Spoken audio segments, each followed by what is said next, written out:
Hey friends, welcome to day 3. I'm so excited to be with you again. Yesterday, we talked about an encounter with a person and God. So God and Moses have a conversation where they're going back and forth, and Moses is arguing and resisting the assignment that God's laid in front of him, which is to deliver his people. And that feels daunting, obviously. It would to any of us.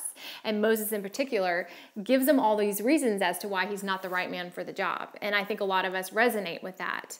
But what's beautiful is God knows how he created him, and he says his strength will be made perfect in him. So today we're going to jump to not an individual conversation with God, but more a letter to all of us in a corporate sense. So Paul writes in the New Testament in Corinthians to the church of Corinth, but we know that this applies to all of us as believers today.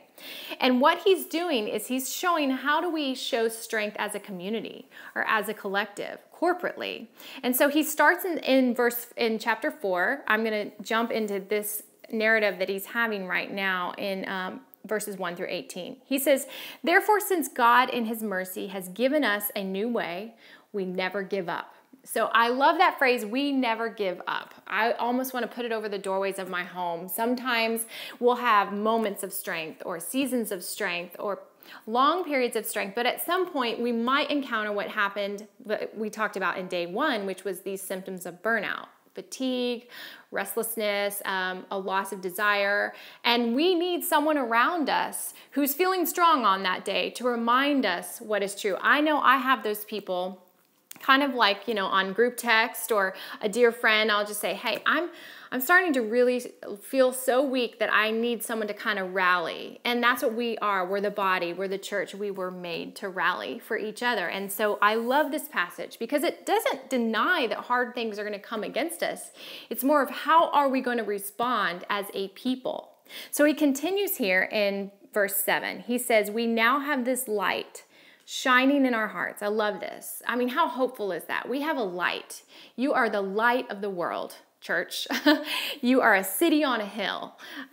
It's beautiful, that cannot be hidden. He says, so we have this light shining in our hearts. We ourselves, though, are like fragile clay jars. I think that's interesting. We are a corporate light, but individually, we still are fragile. We are broken. God sees all of this. And it's hard to imagine he'd pour something valuable in something that's fragile, but that's what he does. He says, everything that I put through, work in and through you, I'm going to be faithful to make sure that that's accomplished. So he says, we contain a great treasure. So a fragile jar contains a great treasure.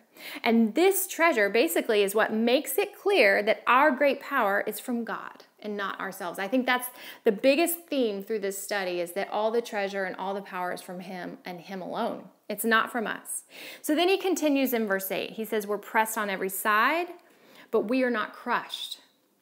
We're perplexed, but we're not driven to despair. We're hunted down, but we're never abandoned. We get knocked down, but we are not destroyed. Through suffering, our bodies continue to share in the death of Jesus, so that the life of Jesus may also be seen in our bodies." We might have, if you read the headlines, you might see chaos, and you might feel things like being pressed or perplexed or hunted down or abandoned. That chaos might mirror the chaos in your own heart or the chaos in your own home. And so when but it's not about what's coming against you, it's how ought to we respond as a people? How ought we to rally alongside each other? And I love how he ends this. It ends with the same narrative that it begins with. He says, we never give up. He says, this is why we never give up.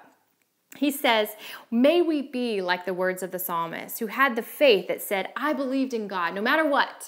No matter what adversity, no matter what was struggle, no matter what chaos was swirling around me, I believed in God, so I spoke.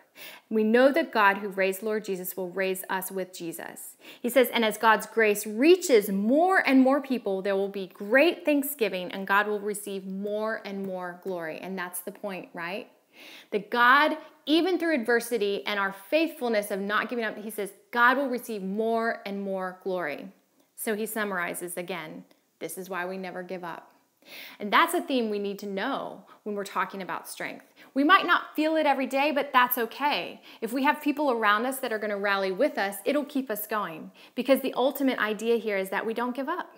that we remain being the light of the world as a people. He says our spirits are being renewed every day, and we fix our gaze on things that can be seen.